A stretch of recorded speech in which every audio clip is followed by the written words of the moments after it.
Makikilala ang tunay na pagkatao ng isang tao sa bunga ng kanyang buhay, kung paano niya tratuhin ang mga katrabaho niya, ang mga kasama niya sa bahay, at yung mga tao sa paligid nila. Hindi lang sa salita nakikita ang ugali, kundi sa gawa. Sinasabi ng Diyos na ang mga pagpapalang dumarating sa buhay mo ay konektado sa mga pinipili mo araw-araw. Habang ang iba ay pinipili ang galit at sama ng loob, ikaw ay pumipili ng pagmamahal. Habang ang iba ay lumilikha ng gulo, ikaw ay pumipili ng kapayapaan. Kahit mahirap, pinipili mong gawin ang tama at dahil dito, namumunga ka ng mabuti. Pero tandaan mo ito, hindi agad namumunga ang isang puno.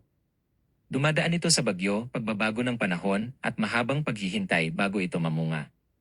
Ganoon din sa buhay, ang bawat pagsubok, kabiguan, at hamon na pinagdaanan mo ay humuhubog sa iyong pagkatao at nagpapalakas ng iyong pananampalataya.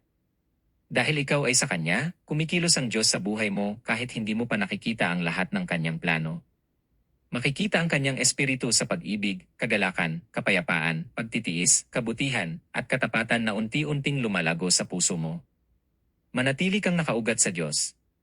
Magpatuloy kang gumawa ng mabuti, magpatuloy kang manampalataya, at magtiwala sa tamang panahon niya. Hindi kailangang patunayan ng puno na may bunga siya, yung bunga na mismo ang magsasalita para sa Kanya.